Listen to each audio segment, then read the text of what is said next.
Silence had a flavor. For 25 years, Alara Vance had known the taste of chaos. The sticky sweetness of jam on toddler fingers, the tart fizz of teenage rebellion, the hearty, savory broth of a marriage that had been steady, if not always thrilling, until the cancer took David 3 years ago. But this silence? This was something else entirely. It tasted like cold ash and aged, dry white wine. It tasted like freedom, terrifying and vast. She stood on the flagstone patio of her cliffside cottage, a mug of chamomile tea warming her hands, though the ceramic could do little against the chill of the autumnal dusk. The taillights of her youngest daughter's beat-up Honda were long gone, swallowed by the winding coastal road that led away from Cornwall and toward the university in Bristol. The nest was not just empty, it had been scrubbed clean. Alara inhaled deeply.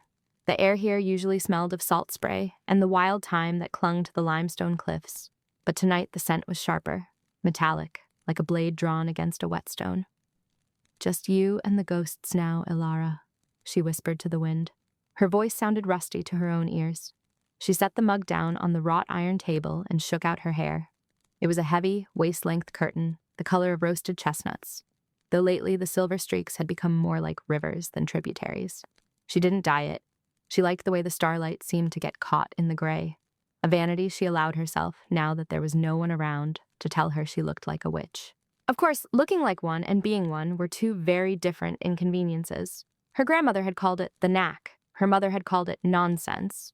Alara, a woman of science, a botanist who preferred the Latin names of ferns to the incantations of the old religion, simply called it the green touch. Plants grew for her when they died for others. Teapots stayed warm longer than physics allowed. It was domestic magic, small and manageable, safe. But tonight, with the house groaning in its emptiness behind her, Alara felt unmoored. She needed to ground. She needed to put her bare feet on the earth and remind herself that she was solid, even if her life felt like it was dissolving into mist. She kicked off her slippers. The slate stones were freezing, sending a jolt up her calves that made her gasp. She stepped off the patio and onto the mossy lawn that rolled dangerously close to the cliff's edge. The sea below was a dark, churning cauldron, slapping rhythmically against the rock face. Alara closed her amber eyes. She visualized her roots. It was a standard meditation, one she had taught her daughters to help with exam anxiety. Imagine your toes lengthening, sinking through the soil, past the worms and the stones, wrapping around the bedrock. Usually this brought a sense of heavy, warm calm. Tonight, the earth pushed back. Her eyes snapped open. The sensation wasn't a gentle hum. It was a vibration, a low-frequency thrum that rattled her teeth. The scent of crushed rosemary rose violently around her. Though she hadn't stepped on the herb bed, the air pressure plummeted so fast her ears popped. "What on earth?" she murmured, rubbing her arms. The fine hairs on her skin stood upright, prickling with static electricity. Above her, the sky, which had been a bruised purple of twilight moments ago, began to churn. Clouds didn't just drift, they boiled into existence, swirling in a tight, unnatural vortex directly over her cottage. A wind kicked up, not the usual coastal gust, but a hot, dry breath that smelled of ozone and ancient dust. Alara's heart hammered against her ribs. Thump, thump, boom. Thunder cracked overhead, instantaneous and deafening. It wasn't a distant roll. It was a whip crack right above her chimney. Alara flinched, crouching instinctively. The wind screamed, tearing the trellis of climbing hydrangeas off the side of the house with a sound like ripping silk. "Stop," she commanded, her voice trembling. She pressed her hands toward the ground, trying to sever the connection, but the energy was a sticky, tar-like substance. It wasn't flowing from the earth. It was flowing through her. She was the lightning rod. Her grief, her loneliness, the terrifying prospect of the second half of her life. It was all pouring out of her, not as tears, but as atmospheric pressure. She felt a sob build in her throat, and simultaneously, the sky opened up. Rain fell in a deluge, a solid sheet of water that soaked her silk blouse instantly, plastering it to her skin. It was freezing, shocking, and violent. Through the roar of the wind and the pounding blood in her ears, she heard another sound, a mechanical whine, the screech of high-performance tires losing their grip on wet asphalt. Alara spun around, wiping wet hair from her eyes, looking toward the lane that ran along the property line behind the high garden wall. Two beams of halogen light cut through the unnatural darkness, stabbing wildly into the night. The sound of an engine revving in panic tore through the storm's cacophony. "No!" she gasped. The road there was a blind curve, treacherous even in dry weather. In this sudden, localized monsoon, it was a death trap. Screech! Crunch! The sickening sound of metal meeting stone echoed louder than the thunder. The headlights jerked upward, illuminating the swirling rain for a split second, before vanishing as the vehicle plowed through her antique wrought iron garden gate and slammed into the trunk of the ancient oak tree that anchored the corner of her lot. Silence followed. Not the empty nest silence, but the heavy, smoky silence of impact. Alara didn't think. She didn't grab her coat or her shoes. She ran. She sprinted across the slick grass, mud squelching between her toes, the rain stinging her face like needles. The magic that had been surging through her moments ago seemed to recoil, horrified by what it had wrought, leaving her shivering and terrifyingly human. The car was a beast, a silver sedan, low to the ground, sleek and unmistakably expensive. The front end was crumpled against the oak like a discarded soda can. Steam hissed from the radiator, mingling with the storm mist. "Hello?" Alara shouted, wrenching the driver's side door handle. It was locked or jammed. She pressed her face to the glass. Inside, the airbag had deployed, a white balloon deflating slowly. Behind it sat a man. He wasn't moving. Oh God, please," she chanted, a prayer to no one specific. She placed her palm flat against the window. "Open. Please, just yield." She felt a heat flare in her palm, a pulse of that same terrifying energy, but controlled this time. The glass didn't shatter. The locking mechanism inside the door simply clicked with a sharp snick. Alara ripped the door open. The smell of expensive leather, spilled coffee, and the copper tang of blood assaulted her. "Sir, can you hear me?" The man groaned. It was a low, resonant sound, like a cello string plucked underwater. He shifted, his hand coming up to his forehead. He was wearing a suit, charcoal gray, bespoke, the kind of wool that didn't wrinkle even in disaster. His cufflinks caught the dim light coming from the house. He turned his head toward her. Even with a trickle of blood running from his temple into his neatly trimmed salt and pepper beard, Julian Thorne was devastating. He possessed the kind of architecture to his face that Alara usually admired in cliffs: sharp angles, unyielding lines, and a profound sense of gravity. He looked to be in his early 50s, a man seasoned by time rather than worn down by it. His eyes opened. They were the color of steel girders, gray and piercing, struggling to focus. "The guardrail," he rasped, his voice sounding like gravel being crushed. "The structural integrity failed." "You're in my garden," Alara said, reaching in to unbuckle his seatbelt. Her hands were shaking, smelling of rosemary and rain. "You crashed. You need to get out. The engine is smoking." Julian blinked, trying to clear the fog of the concussion.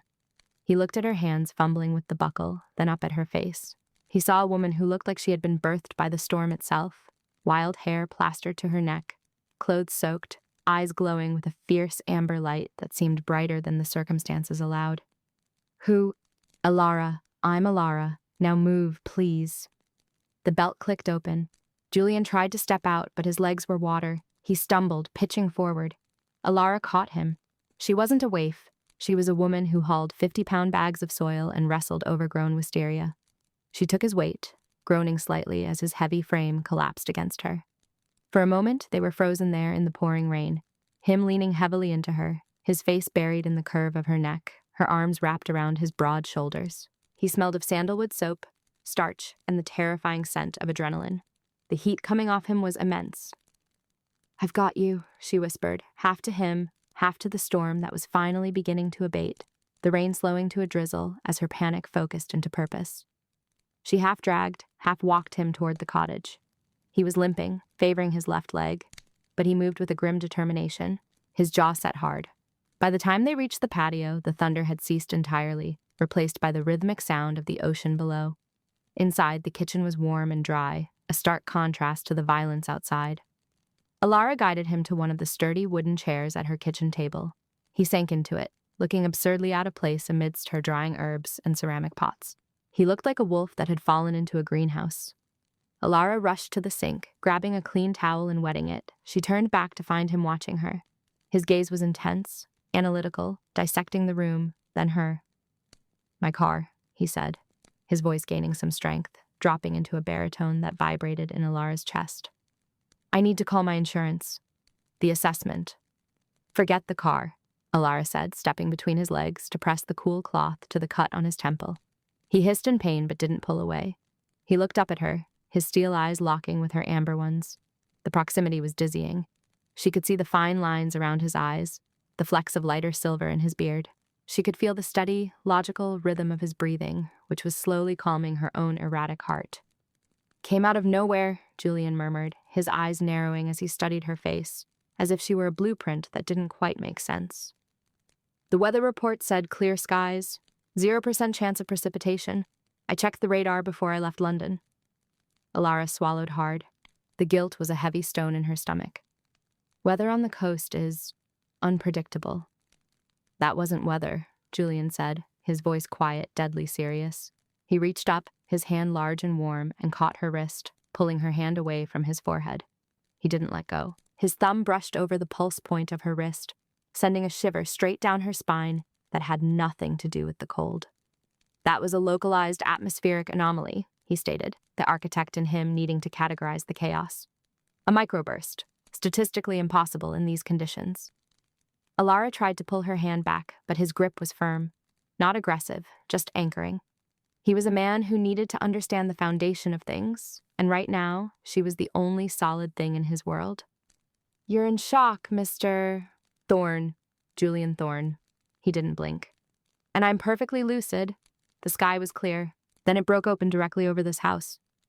He looked past her, out the kitchen window where the clouds were dissipating as quickly as they had formed, revealing a calm mockery of a moon. Alara's heart skipped a beat. A single, hard thump. Outside, a lone rumble of thunder answered her heart, low and growling, vibrating the window pane.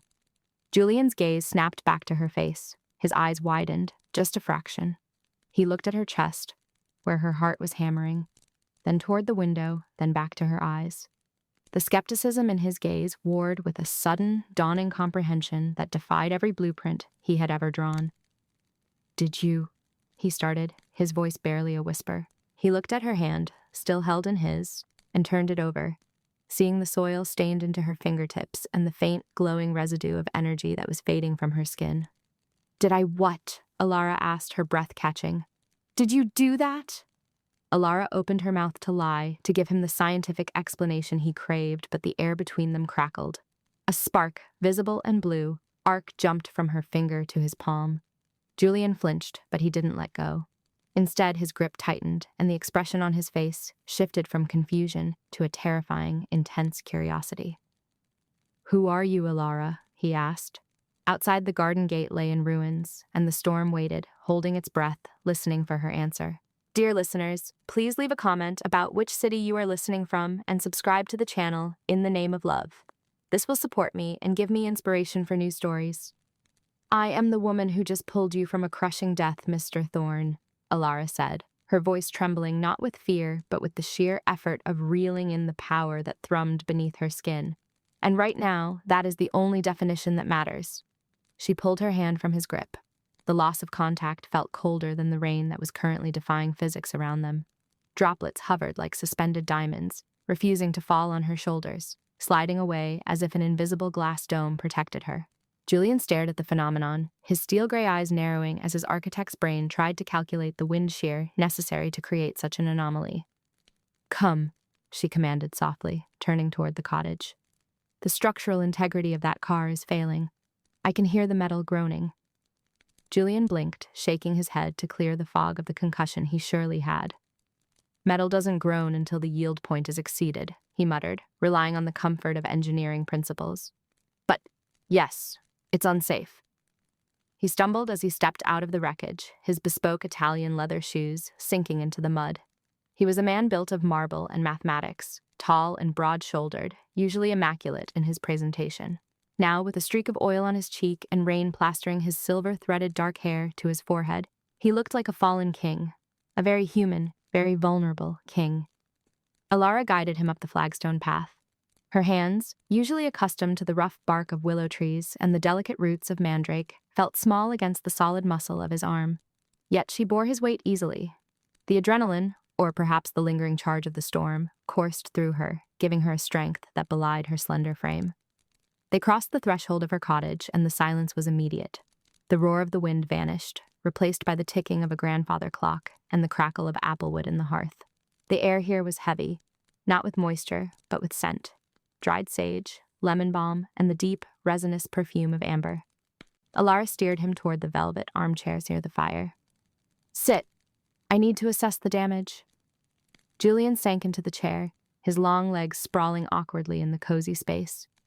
He looked around, his gaze cataloging the drying bundles of herbs hanging from the rafters, the shelves lined with jars of odd-colored liquids, and the chaotic abundance of potted ferns that seemed to lean toward him curiously. It was a place of wild, organic growth, the antithesis of the clean lines and glass facades he designed for a living. "I need a phone," he said, his voice raspy. He patted his pockets.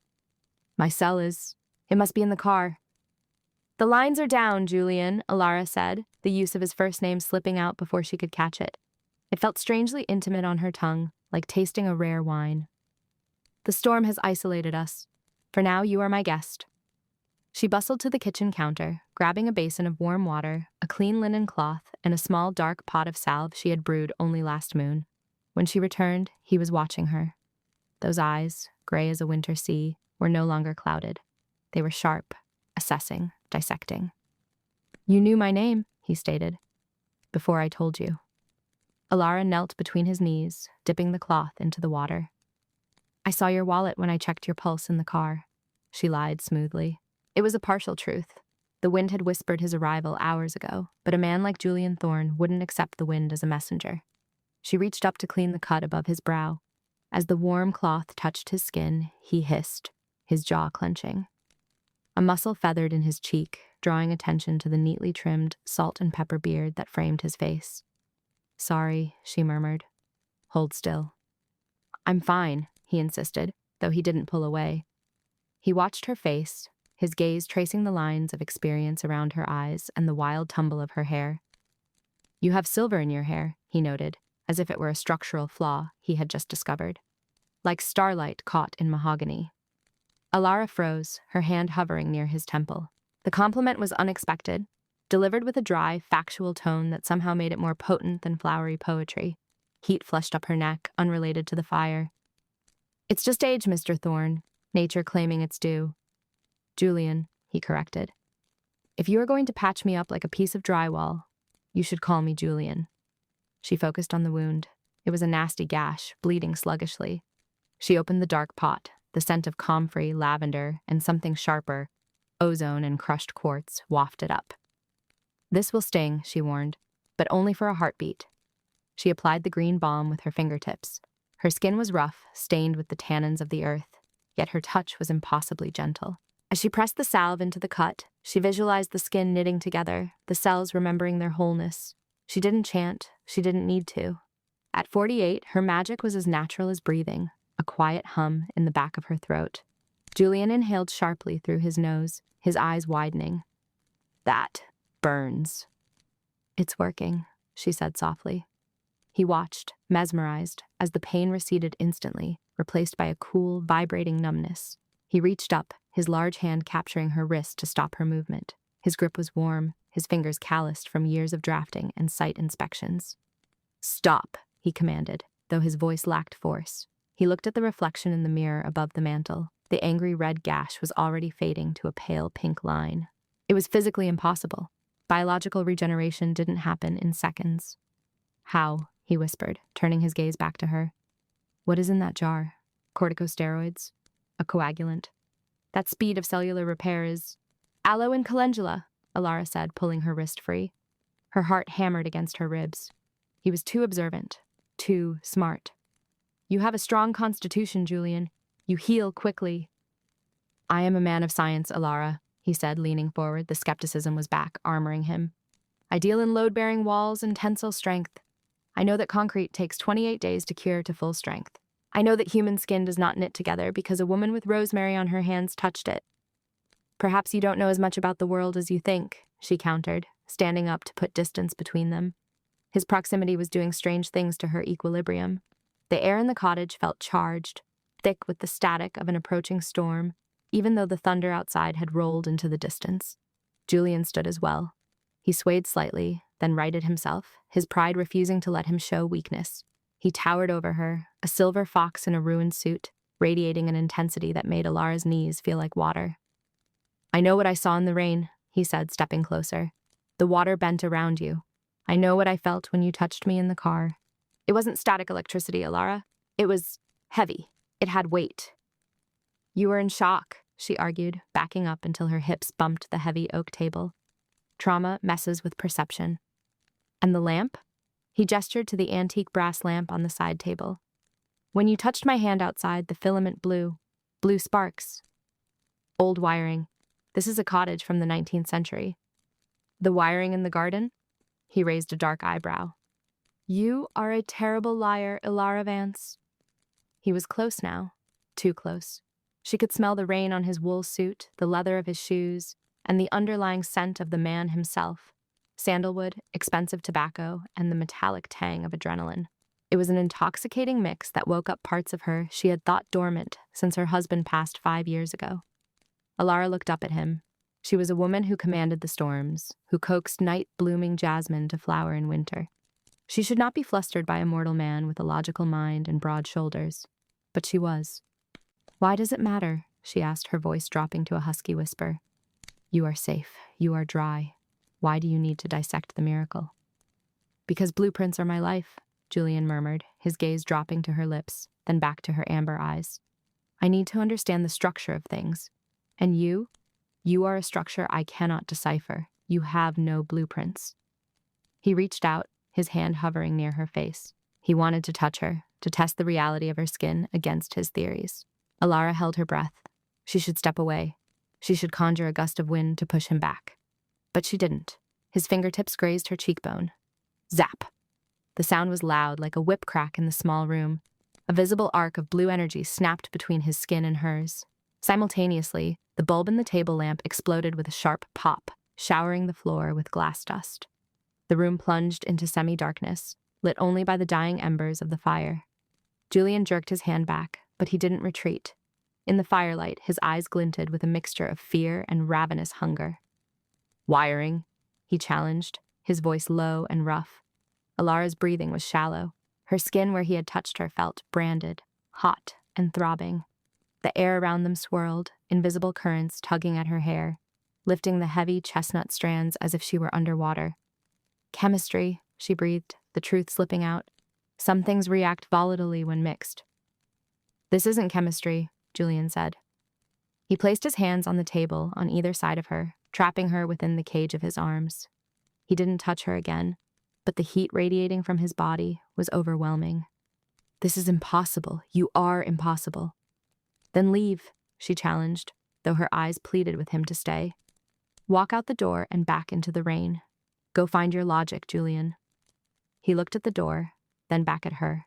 The rational architect was warring with the man who had just felt the touch of something divine. He leaned down, his face inches from hers. She could feel the warmth of his breath on her lips. "I can't," he confessed, the admission sounding like a defeat. "I don't think I can walk away from this, whatever this is." Alara felt the tether between them tighten, a golden thread of destiny that she had tried to ignore for years. The storm she had summoned hadn't just brought a stranger, it had brought a catalyst. "Then be warned," she whispered, her gaze locking with his. "If you stay, you cannot rebuild your walls. I will bring them down."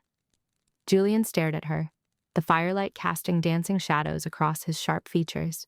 He didn't look frightened anymore. He looked like a man standing on the edge of a cliff, calculating the fall and deciding the jump was worth the risk. "Then bring them down, Alara," he murmured. He closed the distance. But before his lips could claim hers, a gust of wind slammed against the cottage shutters with the force of a battering ram, and the front door blew open, letting the storm scream into the room. The wind didn't just enter. It invaded. It swept through the open cottage door with the arrogance of a conquering army, scattering dried lavender across the floorboards and extinguishing 3 of the beeswax candles in a hiss of suffocated smoke. The near kiss was shattered, replaced instantly by the brutal reality of the gale. "The door!" Alara cried out, her voice nearly lost in the roar of the rain. Julian didn't hesitate. He moved with a surprising, athletic grace for a man in a bespoke suit, lunging past her. He grabbed the heavy oak door, his boots skidding slightly on the slick floor, and threw his shoulder against the wood. The wind fought back, a tangible, angry pressure, but Julian Thorne was built of sterner stuff than mere weather. With a grunt of exertion that corded the muscles in his neck, he forced the wood into the frame and threw the iron bolt home. The silence that followed was heavy, ringing in Alara's ears. The storm was muffled now, reduced to a frustrated pounding against the exterior walls. Julian turned, breathless.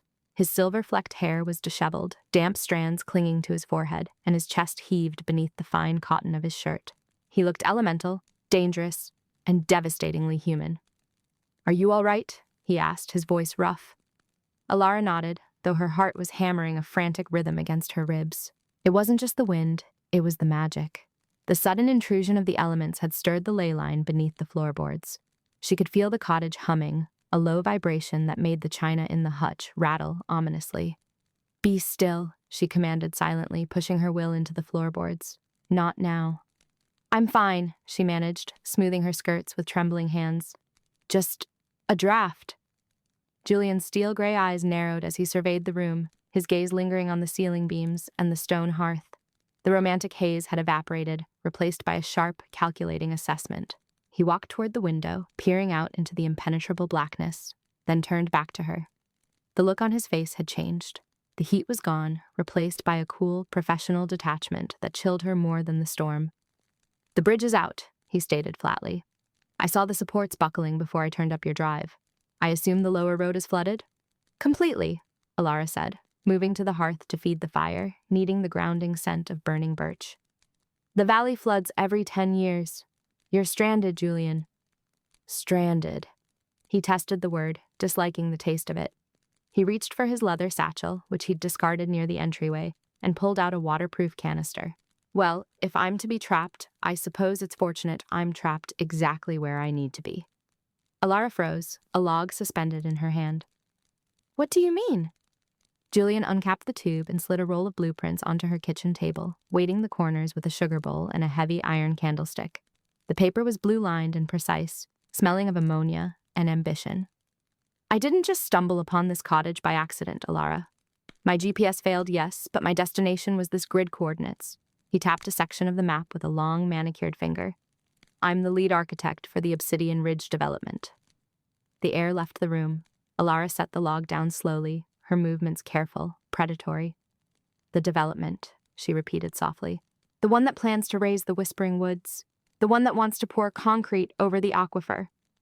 The one that will bring infrastructure and stability to a failing rural economy," Julian corrected, his tone smooth, practiced. He looked at her, not as a woman he had almost kissed, but as an obstacle to be engineered around. "And this land, your land, sits directly on the primary access route. We've sent letters. You returned them unopened." Alara felt a spark of pure violet indignation flare in her chest. The nerve, the audacity. Behind her, on the mantel, a heavy glass jar of dried sage began to vibrate. "I returned them because this land is not for sale," she said, her voice dropping an octave. "It has belonged to the Vance line for 6 generations. It breathes, Julian. It has a pulse. You cannot pave over a heartbeat." "It's soil, Alara, not a sentient being." He leaned over the table, his face illuminated by the lamp, highlighting the stubborn set of his jaw. "And frankly, looking at the structural integrity of this cottage, you're sitting on a liability. The foundation is shifting, the drainage is archaic. I can offer you 3 times the market value. You could move somewhere safer, somewhere with central heating and walls that don't groan in the wind." Groan. The house was singing to her, warning her. "This liability has stood for 200 years, she snapped. As her temper rose, the magic slipped her leash. Behind Julian's back, the kettle on the stove lifted 2 inches into the air, hovering in a cloud of steam. Alara's eyes widened. She lunged forward, grabbing Julian's forearm to keep him from turning around. The contact was electric. His skin was warm, the hair on his arm soft against her palm, contrasting with the hard muscle beneath. Julian stopped mid-sentence, looking down at her hand on his arm, then up into her eyes. "Alara?" "You don't understand," she said, her voice breathless, partly from the touch, partly from the effort of mentally forcing the kettle back onto the burner. "Down, you blasted iron," she thought fiercely. The kettle clattered down with a metallic clang. Julian flinched and turned his head. What was that? Old pipes, she lied quickly, tightening her grip on him. Just the thermal expansion. Look at me, Julian. He looked back, his expression guarded, analyzing her flushed face. You're trembling. Are you cold? I am angry, she corrected, releasing him and stepping back to put safe distance between them. You come into my home seeking shelter from a storm She caught herself. A storm I summoned to save you. From a storm that would have killed you, and you repay me by trying to buy the roof over my head. I deal in logic, Alara, in stone and steel. That storm out there proves my point. This place is isolated and dangerous. I'm offering you a way out. He straightened his cuffs, the silver fox regained. I'm trying to help you. You're trying to erase me. She paced to the window, her reflection ghosting against the dark glass. The forest outside was screaming, the trees lashing in the wind. They knew he was here, the architect, the man of straight lines in a world of curves. She needed time. If he left now, he would file a report, perhaps condemn the land, force a sale through eminent domain. But he couldn't leave. The roads were gone. He was trapped in her web, and she had to make him understand. She had to make him feel the magic, not just see the dirt. She turned to him, her amber eyes flashing with a sudden, reckless idea. A wager, she said. Julian raised a skeptical eyebrow. I don't gamble, Alara. The house always wins. In this case, literally, she murmured. You are trapped here. The roads won't clear for at least 3 days. Stay. Don't look at your blueprints. Look at the land. Walk the woods with me, eat from my garden, sleep under this roof. He crossed his arms, the fabric of his suit straining across his broad shoulders. And the point of this exercise? If after 3 days you still see nothing but a liability, if you still see only dirt waiting for concrete, I will listen to your offer. It was a massive lie. She would never sell, but she needed him to drop his guard. Julian studied her. He was a man accustomed to boardrooms and high-stakes negotiations, but he had never negotiated with a woman who smelled like rain and looked like a queen in exile. He ran a hand through his beard, the salt and pepper bristles rasping against his skin. And if I do, he countered, his voice low, vibrating in the small space. If I endure your rustic hospitality for 3 days, then you redesign your project, she said firmly. You route the access road around the hollow. You leave the whispering woods untouched. He laughed, a dry, incredulous sound. That would cost millions in surveys and grading. It's illogical. Then you have nothing to fear from accepting, she challenged, stepping closer. Unless you're afraid that your logic isn't as solid as you think. The challenge hit its mark. She saw the flare of arrogance in his eyes. He stepped forward, invading her personal space, smelling of expensive cologne and ozone. 3 days, he agreed. But I warn you, Alara, I view the world through geometry and physics. I don't believe in ghosts, or vibes, or the soul of the soil. You won't change my mind with herbal tea and folklore. We shall see, she whispered. He held out his hand to seal the deal. His palm was broad, calloused from years of site visits, warm and dry. Alara hesitated. To touch him with intent was dangerous. Her magic was roiling, agitated by his skepticism and the storm. She placed her hand in his. Snap. A static shock, far stronger than winter dryness, cracked between them. It was a jolt of blue light that illuminated the dim room for a fraction of a second. Julian jerked his hand back, his eyes widening in genuine shock. Static, he muttered, rubbing his palm against his thigh, though he looked unsettled. The air pressure is low. Just static, Alara agreed, clutching her own tingling hand behind her back. But she knew better. The covenant had been struck. The land had accepted the challenge. I'll take the sofa, Julian said, his voice tight. He began to unbutton his suit jacket, his movements sharp. We can discuss the property lines in the morning when the light is better. I have a guest room, Alara said, trying to regain her composure. Upstairs, second door on the left. Thank you. He stripped off the jacket, revealing the holster of suspenders against a crisp white shirt that had gone translucent in places from the rain. The sight of him, so masculine, so rigidly structured in her chaotic, witchy home, sent a flush of heat through her that had nothing to do with magic. He paused at the foot of the narrow stairs, looking back at her. The shadows played across his face, softening the hard lines of his skepticism. Alara? Yes? Why does it smell like ozone and burnt sugar in here? It smells like a carnival before a thunderstorm. It's just the herbs drying by the fire, she said, her heart skipping a beat. He was noticing. His senses were waking up, whether he wanted them to or not. He nodded slowly, not entirely convinced, and ascended the stairs. The wood did not creak under his weight. It remained silent, as if holding its breath. Alara waited until she heard the guest room door click shut. Only then did she let out the breath she had been holding. She sagged against the kitchen table, her legs trembling. She looked down at the blueprints he had left spread out. The blue lines cut through her forest like scars. She traced the path of the proposed road with a fingertip. As she did, the ink beneath her finger began to bleed, the straight lines warping, twisting into the shapes of vines and roots. She snatched her hand away.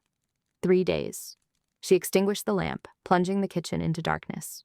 But as she turned to leave, a sound from upstairs stopped her cold. It was the sound of Julian crying out, a sharp, strangled noise of pain or shock, followed by the heavy, sickening thud of a body hitting the floor. Alara took the stairs 2 at a time, her bare feet silent on the runner, her heart hammering a frantic rhythm against her ribs. The house felt agitated around her. The wainscoting seemed to vibrate, and the shadows in the upper hallway were elongated, stretching toward the guest room like accusatory fingers. She found him sprawled on the landing, halfway between the doorframe and the banister. Julian Thorne, the unshakable architect of steel and glass, looked decidedly shaken. He was pushing himself up, one hand pressed to his temple, the other gripping the newel post with white-knuckled force. The immaculate line of his bespoke charcoal suit was ruined, the jacket twisted, his tie askew. "Julian?" Her voice was breathless, suspended somewhere between panic and a command. He looked up. His steel-gray eyes were blown wide, unguarded for the first time since he had arrived on her porch. For a fleeting second, she saw raw, unadulterated fear. Not the fear of a man who has tripped, but the fear of a man whose reality has just fractured. Then the shutters came down. The architect returned. "I'm fine," he rasped, though his voice lacked its usual baritone resonance. He winced as he straightened his spine. "Clumsy, I must have caught my heel on the rug. The floorboards are uneven." Alara knew the floorboards in this hallway were perfectly level. She had sung the wood into place herself 10 years ago. She also knew he hadn't tripped. The house didn't like strangers with blueprints that threatened its roots. It had likely shoved him. "Let me see," she said, stepping into his personal space. She reached out, her fingers hovering near his temple, where a red mark was beginning to bloom. The scent of him hit her instantly. Expensive sandalwood soap, rain, and the metallic tang of adrenaline. It was a masculine, grounding scent that clashed violently with the ozone smell of her own magic.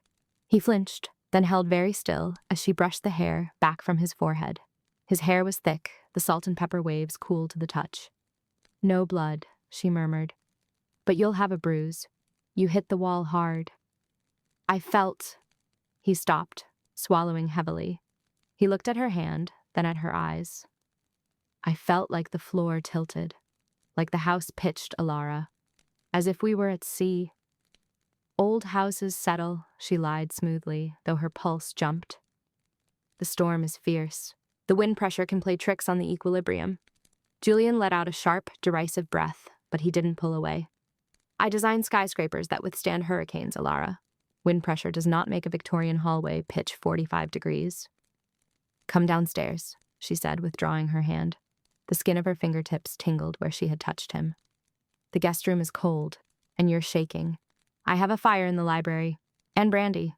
He hesitated, looking back at the dark maw of the guest room, then nodded. "Brandy sounds logical." The library was the heart of Blackwood Manor. It was a room of dark walnut and velvet, lined floor to ceiling with books that smelled of vanilla and dust. A fire roared in the grate, not just burning but consuming the logs with a hunger that matched the gale outside. Alara guided him to the leather wingback chair nearest the hearth. He sank into it, the leather groaning under his broad shoulders. He looked out of place here, a creature of modern lines and cold calculations trapped in a room of shadows and intuition. Yet, as the firelight caught the silver in his beard and the sharp angle of his jaw, Alara felt a peculiar tug in her chest. He was beautiful in the way a cliff face is beautiful, severe, enduring, and dangerous. She poured a generous measure of amber liquid into a crystal snifter. She didn't add any herbs, no valerian to calm him, no mugwort to fog his memory. He deserved his wits, even if they were currently his enemy. "Drink," she said, pressing the glass into his hand. Their fingers brushed, his were cold. Hers were fever hot. Julian took a sip, the alcohol burning a path down his throat. He exhaled a long sigh, closing his eyes for a moment. When he opened them, the piercing analytical gaze was back, scanning the room, scanning her. "You didn't turn on the lights," he observed. "Just the fire."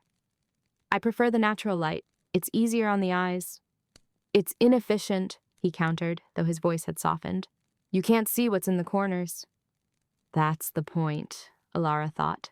In the corners, the shadows were currently knitting themselves together, watching him like guard dogs. She moved to her workbench on the other side of the room, ostensibly to check on the drying bundles of lavender and sage, but mostly to put distance between them. The air around him felt charged, thick with a static electricity that made the hair on her arms stand up. It wasn't just the storm. Julian watched her. He couldn't help it. She moved with a fluidity that defied her age, though she made no effort to hide the silver streaks in her chestnut hair or the fine laugh lines around her eyes. In the firelight, she looked ethereal, yet earthy. The skirt of her dress swished softly, and he swore the smoke from the fireplace was drifting toward her, caressing her silhouette rather than rising up the chimney. He took another sip of brandy. He was a man of science. Concrete has a tensile strength, steel has a melting point. Women were complex, yes, but they were biological entities. They did not cause hallways to tilt, and they did not command the smoke. And yet... "The development," he said suddenly, needing to anchor himself in reality. "The access road. I looked at the topography before I fell." Alara stiffened. She turned, leaning her hip against the heavy oak table. Her eyes, the color of storm-tossed amber, narrowed slightly. "And?" "The route through the hollow is the only logical path," Julian said, his architect's brain grasping for purchase. "If we move it to the ridge, the grade is too steep. We'd have to blast through the granite. It would cost a fortune and destabilize the bedrock." "The hollow is a wetland," Alara said, her voice dropping an octave. "It's where the heron nests. It's where the medicinal roots grow. If you pave it, you kill the drainage for the entire valley. The water will have nowhere to go but into the basements of the town below. We have mitigation strategies for drainage, culverts, retention ponds." "You cannot mitigate a heart with a bypass, Julian. The hollow is the heart of this wood." He stood up. He couldn't have this argument sitting down. He felt at a disadvantage looking up at her. He paced toward the fire, the heat radiating against his legs. "You speak of the land as if it has an opinion, Alara. It is dirt, rock, physics." "It is alive," she countered, pushing off the table and taking a step toward him. "Just because you cannot hear it doesn't mean it isn't speaking." "And I suppose you can hear it?" The skepticism in his voice was a shield, thick and heavy. "What is it saying now, Alara?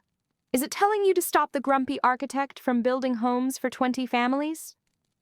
"It's telling me you are tired," she said softly, disarming him completely. "And that you are afraid." Julian stopped pacing. He stood mere feet from her, the fire roaring beside them. The wind outside howled, rattling the tall sash windows in their frames. But in this circle of light, the silence was profound. "I am not afraid," he lied. "I am disoriented. There is something about this place. Something about you." He stepped closer, invading her space again, but this time it wasn't aggressive. It was gravitational. He looked down at her, studying the curve of her mouth, the pulse beating in the hollow of her throat. He smelled the rosemary on her hands, the scent of crushed leaves and damp earth, and beneath it, something wilder, like ozone before a lightning strike. "What is it about me, Julian?" she whispered.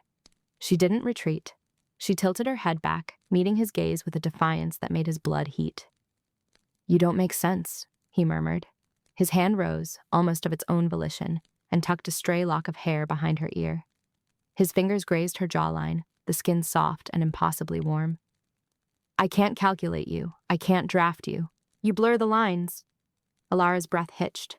His touch was electric, a jolt that went straight to her core. It had been years since a man had touched her with anything other than polite distance. And this man, this rigid, infuriating, magnificent man, was touching her as if she were a structural anomaly he was desperate to solve. "Maybe you shouldn't try to solve me," she said, her voice trembling.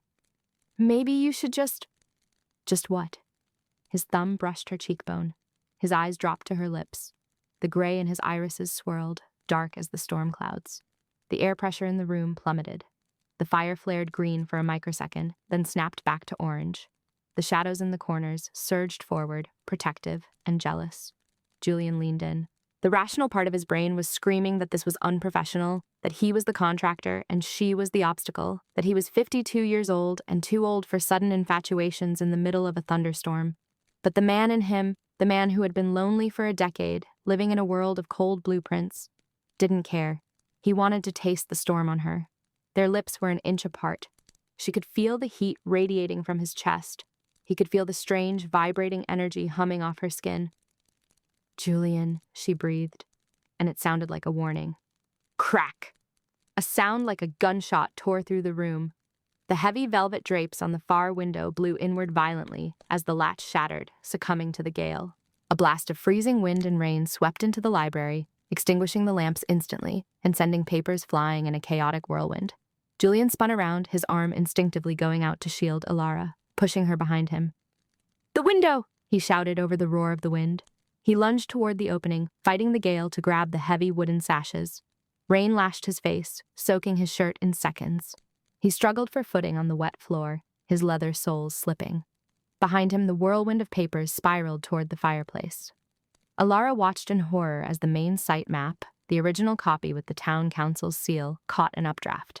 It fluttered like a wounded bird directly into the heart of the fire. "No!" Julian yelled. He turned from the window, seeing the blueprint catch alight. That document was irreplaceable. Without it, the project would be delayed by months. He dove toward the hearth, his hand reaching into the flames to snatch the curling paper. "Julian, stop!" Alara screamed. It happened in a heartbeat. As Julian's hand breached the grate, the fire didn't just burn, it reached. A tongue of flame, shaped distinctly like a hand, lashed out and wrapped around his wrist, pulling him down toward the embers. It wasn't gravity. It was malice. Julian cried out, not in pain, but in sheer, impossible disbelief as he was jerked forward, his knees hitting the hearthstone. He stared at the fire, eyes bulging. The flame was holding him. It had a grip. Alara didn't think. She didn't hide. She threw her hands out, palms forward, her amber eyes glowing with a terrifying internal light. "Release!" she commanded. Her voice wasn't a shout. It was a resonance that shook the foundation of the house, deeper than any thunder. The fire roared in protest, changing color from orange to a blinding chemical violet, and then, with a sound like a whip crack, it released Julian and died instantly, leaving the logs cold and black. The room plunged into darkness, save for the flashes of lightning outside. The wind from the open window howled, but the silence near the hearth was absolute. Julian fell back onto the rug, clutching his wrist. He was breathing hard, gasping for air. He looked at his hand, unburned, unmarked, and then he looked up at Alara. She stood illuminated by a flash of lightning, her hair wild and floating around her head, as if suspended in water, her hands still outstretched, smoke curling from her fingertips. There was no explaining this away. There was no uneven floorboard, no trick of the light. Julian stared at her, the skepticism draining from his face replaced by a dawning, terrifying realization. "What?" he whispered, his voice trembling in the dark. "Are you?" The silence that followed his question was heavier than the humid air pressing against the cottage windows. Alara didn't answer immediately.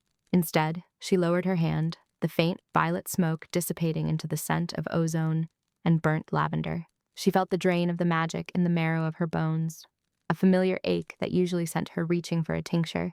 But tonight, her adrenaline was a potent enough fuel. "I am Alara," she said softly, extending a hand toward him. It was a simple gesture, yet it carried the weight of a truce. Julian Thorne, the man who built skyscrapers that defied the wind and bridges that spanned impossibilities, looked at her hand as if it were a structural anomaly. He didn't scramble away. He didn't shout. Slowly, the steel gray of his eyes sharpened, the fear receding behind a wall of intense, analytical calculation. He took her hand. His grip was firm, warm, and calloused, the hand of a man who knew the texture of materials. "That isn't an answer," he murmured, allowing her to pull him up from the rug. He smoothed the front of his bespoke charcoal suit, though his gaze never left her face. "But I suppose I'm in no position to demand the blueprints of the universe tonight."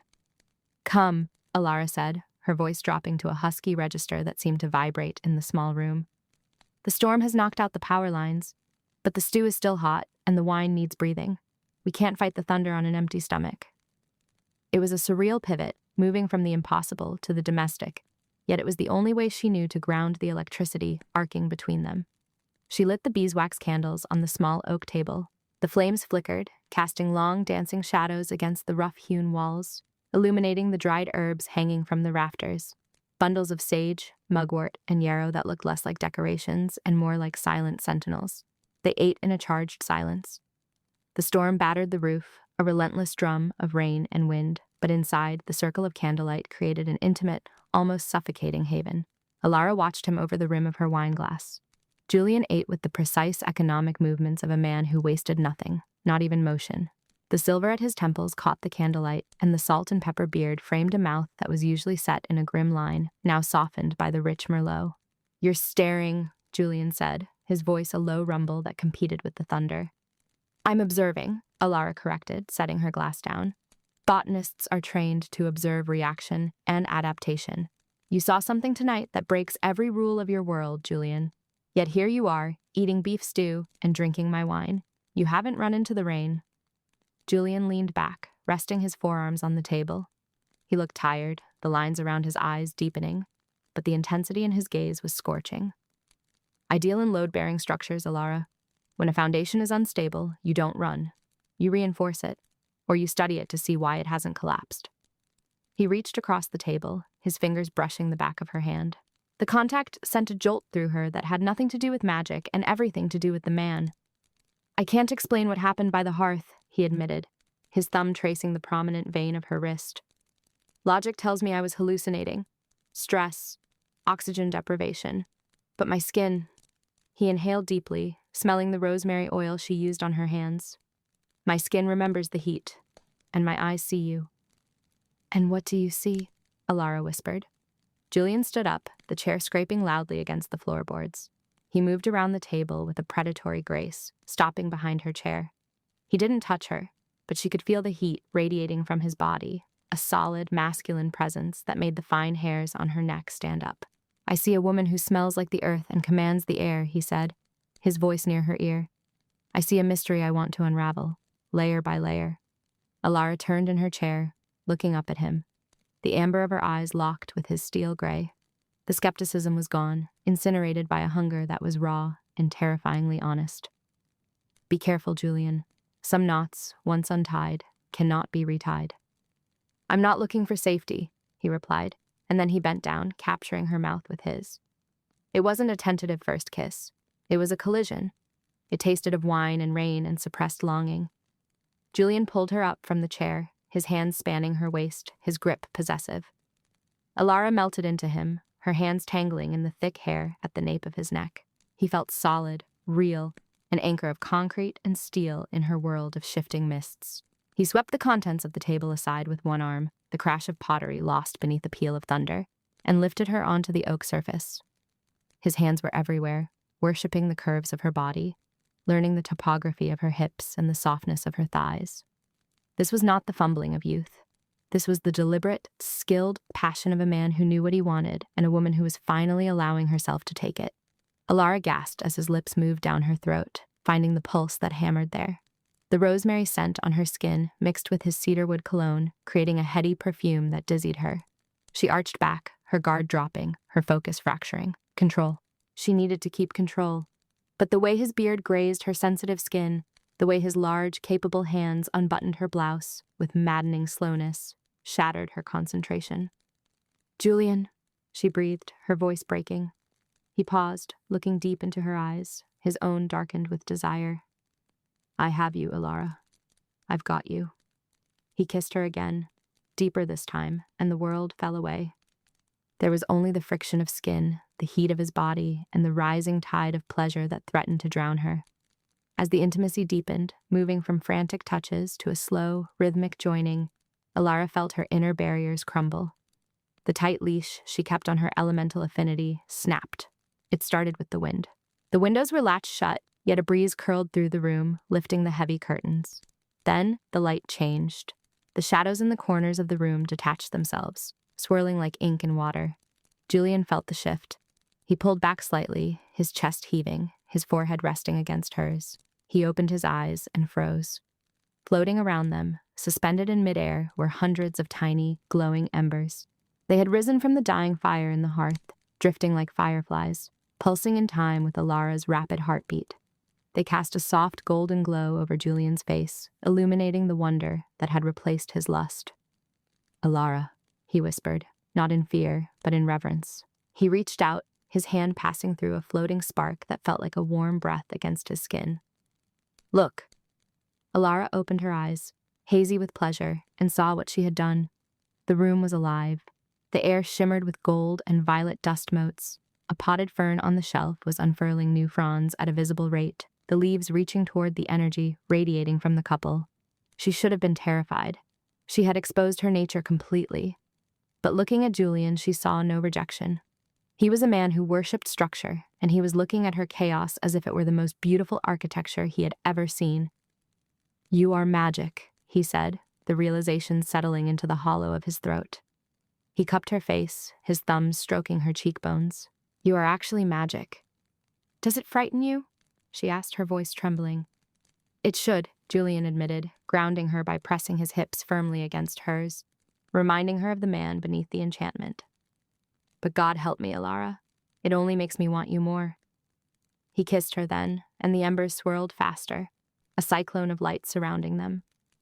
For a moment, they existed in the eye of the storm, perfect, suspended, infinite. The pleasure crested, a wave that crashed over them both, leaving them breathless and clinging to each other as the embers slowly drifted back to the hearth and faded into ash. The silence returned, but it was different now. It was the silence of a universe that had shifted on its axis. Julian buried his face in the crook of her neck, his breathing slowly returning to normal. Alara stroked his hair, her heart full to bursting. He knew. He stayed. The impossible had happened. Crack. The sound was not thunder, it was sharper, deeper, the sound of a bone snapping, amplified 1,000 times. Julian's head snapped up, his body instantly tense. The lover vanished. The structural engineer took his place. His eyes darted to the ceiling beams, then to the floor. "That wasn't the wind," he said, his voice tight. Another sound followed, a low, grinding groan that seemed to come from the earth beneath the cottage. The floorboards beneath the table buckled upward, popping the nails with the sound of pistol shots. The wine bottle toppled over, rolling down a floor that was rapidly tilting to the left. Alara scrambled to button her blouse, panic dousing the afterglow of magic. "The storm. I called it, but I didn't dismiss it properly. The energy." "It's not just the energy?" Julian shouted over a sudden roar outside. He grabbed her arm, hauling her off the table. "The foundation, the saturation of the soil. Alara, the hill is moving." The cottage lurched violently. The window glass shattered inward, not from wind, but from the pressure of the wooden frame warping. Mud, thick and black like crude oil, began to ooze through the cracks in the walls. "My daughters!" Alara gasped, stumbling as the house groaned again. "They aren't here, thank the goddess. They aren't here." "We won't be either if we stay," Julian commanded. He grabbed his jacket, throwing it over her shoulders. "Get to the door, now!" He shoved her toward the heavy oak door.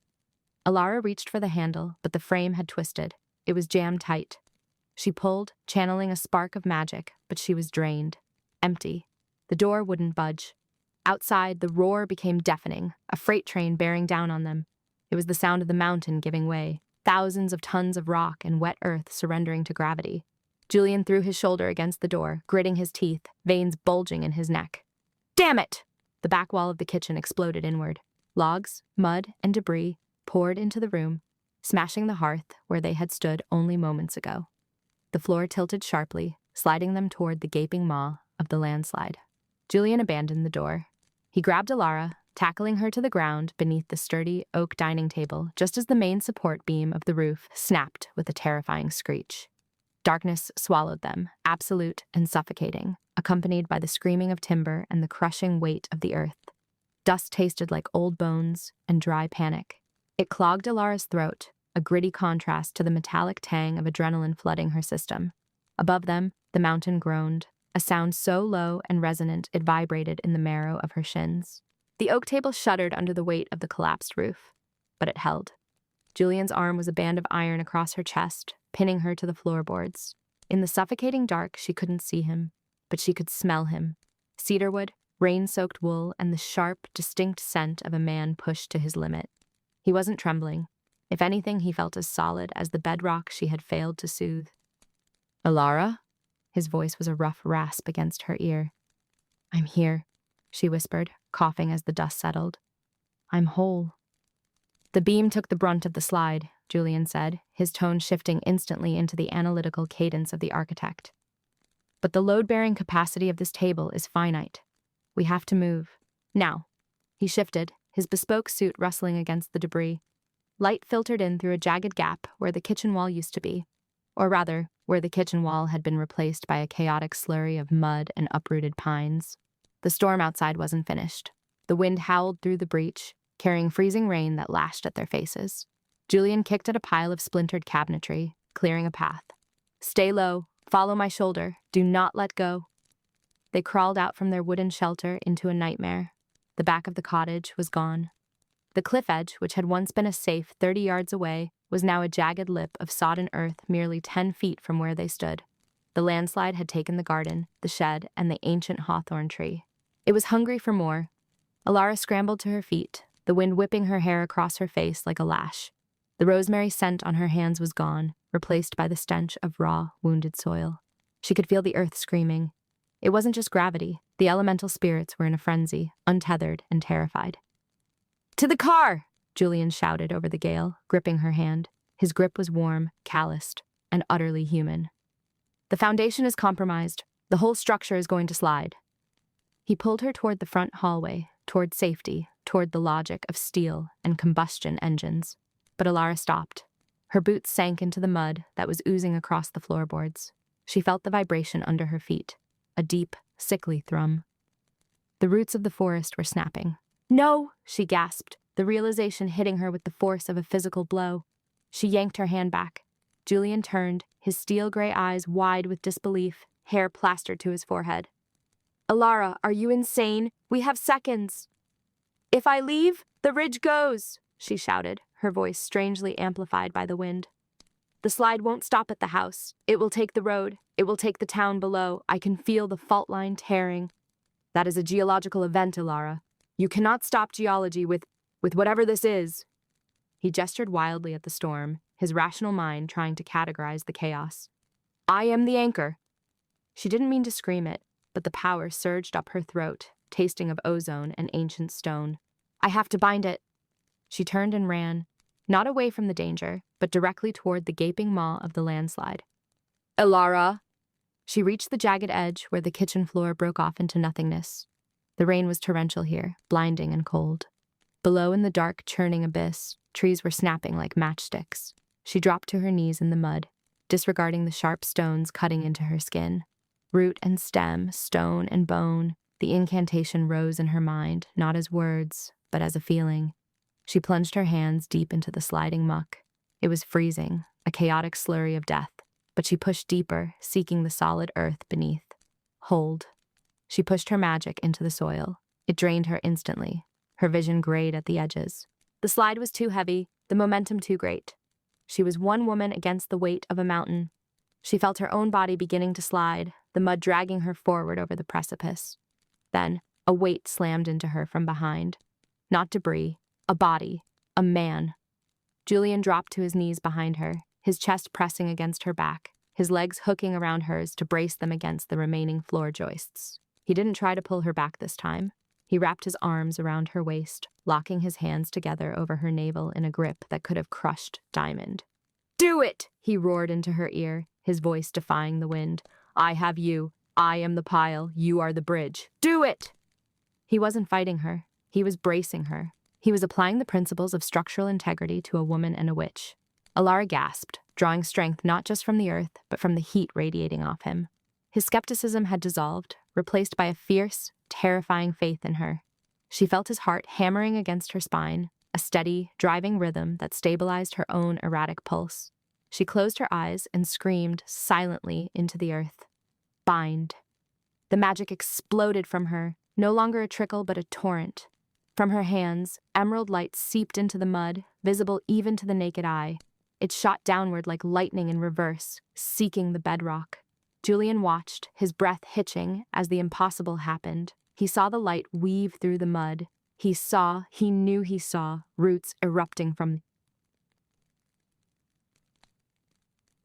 ghostly, translucent roots the size of tree trunks surged up from the abyss, knitting the soil together. He felt the vibration of the slide change from a liquid roar to a solid groan. The earth stiffened. The mud stopped flowing. The house gave one final creak and settled. Alara slumped forward, her energy spent, but Julian's grip didn't loosen. He held her upright, his face buried in the curve of her neck, breathing in the scent of wet earth and the terrifying electric smell of pure magic. "You did it," he whispered, the vibration of his voice traveling through her exhausted body. "My God, Alara, you stopped the mountain." She turned in his arms, her face streaked with mud, her amber eyes glowing with a fading, unnatural light. She looked wild, dangerous, and devastatingly beautiful. She looked at him not as a savior, but as a partner. "We stopped it," she murmured, her hand coming up to touch his wet beard. "You were my anchor, Julian. I would have washed away without you." He looked at her hand, then at the stabilized cliff, and finally into her eyes. The steel walls of his logic lay in ruins, but what he found in the wreckage was something far stronger. He leaned in, his lips brushing hers, a mixture of rain, salt, and reverence. "I will always anchor you," he swore. And for the first time in his life, he wasn't speaking about foundations of concrete. Epilogue, 4 years later. The storm rolling in off the valley was a bruise-colored beast, heavy with thunder and the promise of a deluge. Once, Alara would have watched it with a tightening chest, her fingers twitching with the urge to defend. Once, Julian would have been checking the weather stripping and worrying about sheer forces.